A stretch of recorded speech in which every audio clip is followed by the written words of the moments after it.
మనమంతా చూస్తున్నాం. ఎప్పుడా అని ఎదురు చూస్తున్నాం. ఏమంటివి ఎంత మాట. ఆచార్య దేవ విశ్వవిఖ్యాత నట సార్వభౌమ ఎన్టీఆర్ గారి అమోఘమైన అద్భుతమైనటువంటి ప్రపంచమంతా పేరు ప్రఖ్యాతులు సంపాదించిన ఒక దుర్యోధనుడి పాత్రను ఇప్పుడు మనమంతా వీక్షించబోతున్నాం. వారే రెడీగా ఉన్నారు, సిద్ధంగా ఉన్నారు. శాసనసభ ఉపసభాపతి RRR గా ప్రసిద్ధి చెందిన శ్రీ కె రఘురామకృష్ణరాజు గారి దుర్యోధన ఏకపాత్రాభినయం. ఒక్కసారి మనం ముందుగానే కర్తాళ ధ్వనులు అందిద్దామా సార్, ప్లీజ్.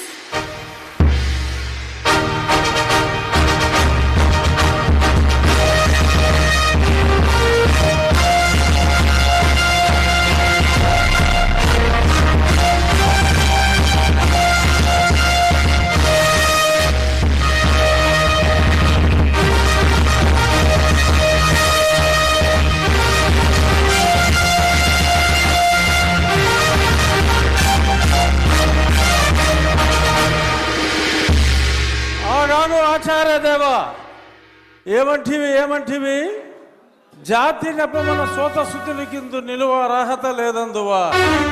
ఎంత మాట. ఇది క్షాత్ర పరీక్షయే గాని క్షత్రియ పరీక్ష కాదే. ఇది కుల పరీక్షయే అందువా. నీ తండ్రి భరద్వాజుని సంభవం ఎట్టిది. అతి దుముక్షాకరమైన నీ సంభవం ఎట్టిది. కులలో పుట్టిదివి కదయ్యా, నీదే కులము. అంతేగాక ఈ మా కుల గురువైన వశిష్ఠుడు దేవకీ వేషయకు వరసి పుత్రుడు కాడా, ఆయనదే కులము. ఆయన పంచమజాతి కన్యకు అరుంధతి యందు శక్తిని, ఆ శక్తి చండాగణ యందు పరాశరుని, ఆ పరాశరుని పల్లె పడుచైన మత్స్యగంధి యందు మా తాత వ్యాసుని, ఆ వ్యాసుడు విధవరాండ్లైన మా పితామహి అంబికతో, నా తండ్రిని పితామహి అంబాలికతో, నా పినతండ్రి పాండురాజును, మా ఇంటి దాసితో ధర్మ నిర్మాణ సరుడని మీ అందరితో కీర్తించబడుతున్న ఈ విదురదేవుని కనలేదా? నాతో చెప్పిందేమయ్యా. భక్తి శాస్త్రబీజ ప్రాధాన్యములతో సంకరమైన మా గురువంశము ఏనాడో కులహీనమైనది. నేను కులము వ్యర్థవాదములకు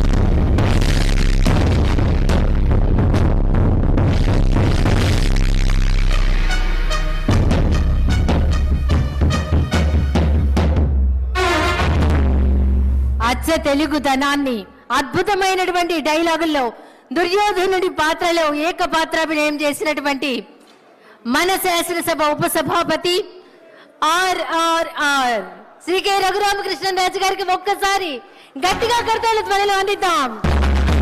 అభినందనలు సార్.